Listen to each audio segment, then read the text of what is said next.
All right, guys, good day. It is Wednesday, April the 8th. We are starting out the Vietnam War. I appreciate you. I actually did this earlier. I made the video too long, so I'm going to try to condense this. Day one, Vietnam War. You're looking for two um, attachments. One of them is going to be the map on Vietnam. You can acquaint yourself a little bit with where it is, some details about that. A couple things you want to look at on the map to acquaint yourself with is North and South Vietnam, the Gulf of Tonkin, and the Ho Chi Minh Trail, just to name a few. You can find out where Saigon is and good stuff like that. When you are done with that, the second attachment I will turn your attention to is going to look just like this, and it's going to have Vietnam War, the background, and how America got there. So you can have a look at that. I'm going to focus mainly on this paper right here for just a couple of minutes. So the first section, you're going to read the background on about Vietnam, and it's a good quick read. When you're done with that, you have a series of questions on page 2 I'd like you to look at. So you'll do all of that on your own, and you'll be emailing me this whole thing when you're finished. My main focus over the next 10 minutes is I want to focus and introduce you to the key vocabulary, which is on your second to third page. The key looks like that. The key vocabulary you need to know about the Vietnam War. So I'm going to hop in here and do these right now. So you're looking for that attachment. And here we go. Excuse me. So number one, the leader of the Viet Cong, and he is a communist. And we'll talk more about the Viet Cong in a minute. His name is Ho Chi Minh, Ho-Chi-Minh, Ho Chi Minh. You'll read about him today. Number two, there's a network of roads and trails that are built from North Vietnam to South Vietnam through neighboring countries of Laos and Cambodia, used for supplies and support for the Viet Cong and the North Vietnamese Army. It is just like number one. It's Ho Chi Minh Trail. Just like number one, except add the word trail. It's the Ho Chi Minh Trail. Number three, his last name is Diem, D-I-E-M. He is the South Vietnamese leader of the government. The USA supports him to keep communism from taking over. So that is number three. I'm kind of looking here at the thing that you guys are looking at. So if I look away, that's why. Okay, so number four. This is the term to describe the Vietnamese communists. It's a guerrilla fighting force. They're supported by the North Vietnamese Army. They fight mostly in South Vietnam against the South Vietnamese forces and the United States. They are known as the Viet Cong, Vietcong, and for abbreviation purposes, they're referred to as the VC, the Viet Cong, number four. Number five, the policy to keep communism from spreading. We've heard it many times. It's containment. Number five is containment. Number six, we have this belief now when Vietnam occurs. It's called the domino theory. The domino theory is this, the belief that if one local country falls to communism, the rest will soon follow. You line up dominoes, boom, boom, boom, boom, boom, and they will all fall quickly one after the other. China becomes communist right after World War II in 1947. And then here's Vietnam. We start getting involved with the very concerned that they will fall to communist hands, the entire country permanently, because North Vietnam is communist, South Vietnam is free, and that's where the basis of the war is going to come from. Number seven, these are the wartime presidents for Vietnam. Number seven, they're John F. Kennedy, Lyndon Johnson, and Richard Nixon. That's not really much of a definition, but those are your Vietnam presidents. Number eight, we've seen this before. This is the selective service. It's, again, the draft is still in effect after World War II all the way into Vietnam. So any men who are 18 to 26 years old were eligible to be drafted for the war. There are exceptions to being drafted. One of those ways to get out of the draft, and some people did this on purpose, some people did not, but if you're a full-time college student, you would be exempt from the war, and that's actually kind of controversial because it meant poor kids couldn't go to college more often than kids with families with money. So it meant more minorities and poorer people wound up actually fighting in the war. And anyway, that to some was seen as very controversial. And we're going to try to touch on that more later. Okay, so number nine, this is the incident, number nine, that definition. This is the incident in 1964. You can see on the map the Gulf of Tonkin. Anyway, so the incident in 1964 is where the North Vietnamese fired upon a U.S. ship off the coast of Vietnam. As a result of this incident, LBJ, the president, asked Congress to be allowed to send troops to Vietnam to get rid of the communist presence, and Congress agreed. It's not a declaration of war, but it gives the president a lot of latitude and executive power to really do what he wants in terms of military presence there.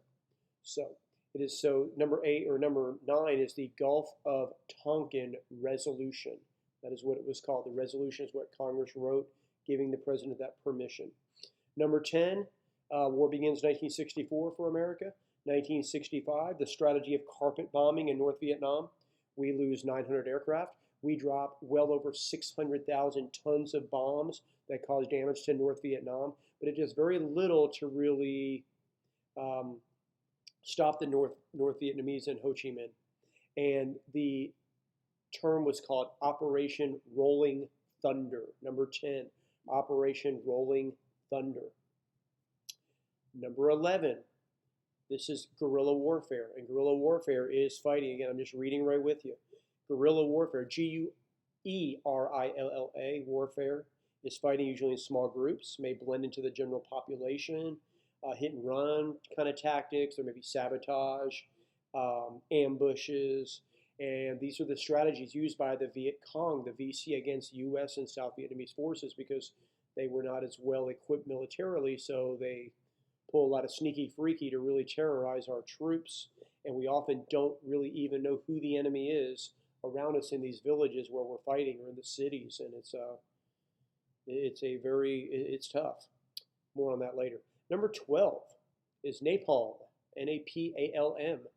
Napalm is sometimes known as in the war as Agent Orange.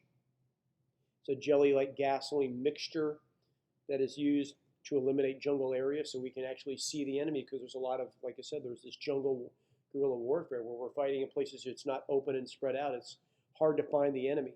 So the thinking is this will help us find the enemy. It's also cancer causing. We used it against the Japanese when we bombed Japan before we did the nuclear bomb. But same thing. We actually dumped a lot of this stuff on the Japanese in Tokyo, to name one place. So we use it again in Vietnam. Number 13, the term to describe Americans who support the war. Those are the Hawks. Number 14, the term to describe Americans who were against the war. Those are called doves. So the dove is the bird of peace, D-O-V-E-S, the doves. 15, this is called the Tet Offensive, T-E-T, offensive. Happens in 1968. It is multiple simultaneous attacks by the Viet Cong on New Year's Day, 1968. Actually, they're largely unsuccessful as well, but they are simultaneous attacks, and they, anyway, more on that in a minute, okay? So that's the Tet Offensive. So if you ever hear Tet, that's what we're talking about. Number 16, this is the credibility gap.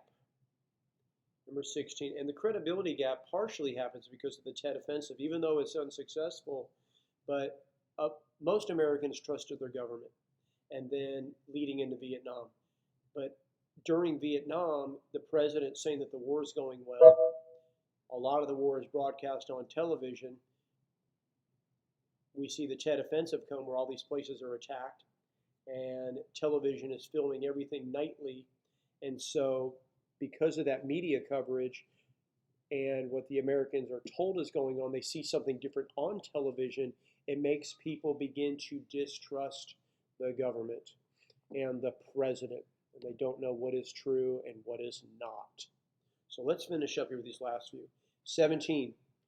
This is the first time news from the war can be watched nightly on television. And much of what Americans see is negative. Kind of just talked about this, turning many against supporting the war. Number 17, Vietnam is sometimes known as a TV war. That's what you can write in there for 17, TV war, a television war. 18, the term that President Nixon, though, used to describe what most Americans are, hardworking, pay taxes, love their country, support our government and our troops.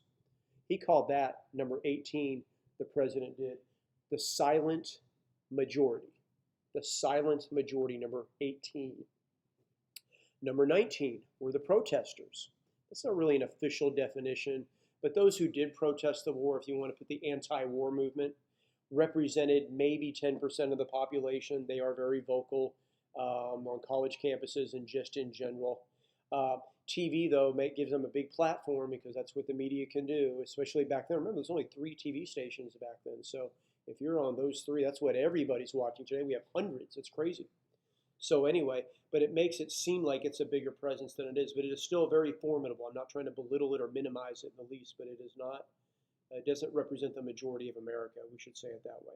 So let's finish up here. Number 20, in 1971, there's protests on college campuses all over America during Vietnam. This one turned deadly. As a matter of fact, 4 people are killed. National Guardsmen shoot them. So it really gives a feeling of chaos and unrest. And number 20 occurs at Kent State, K-E-N-T State, and that's in Ohio. Kent State. Finally, number 21. This was President Nixon's plan to turn the war over in the 70s to the South Vietnamese to let them fight the war themselves. And he called this plan where we turn it over to them and we get our troops out finally, because the war is going to be so unpopular by the 1970s that this term is called Vietnamization. So Vietnam with an I, Z-A-T-I-O-N, Vietnamization. Try saying that a bunch of times fast. So those are your terms. I'll try to run through those fast. Self-explanatory, your assignment at the bottom there says, what is your assignment? So I'm looking right here at the bottom. Sorry, there seems to be a glare there. Sorry about that. So your assignment is pick any of those 8 vocabulary terms. You can write 1 paragraph that incorporates all 8. You can do 8 sentences, each sentence using a vocabulary term. Or you can maybe, double or triple up some of the words in a sentence. But I want you to make enough sentences, 8 if necessary, to show your knowledge of 8 of our terms that we use today. And that is all I got, guys. Email me, get in touch with me, send this to me when you're done. I appreciate it, guys.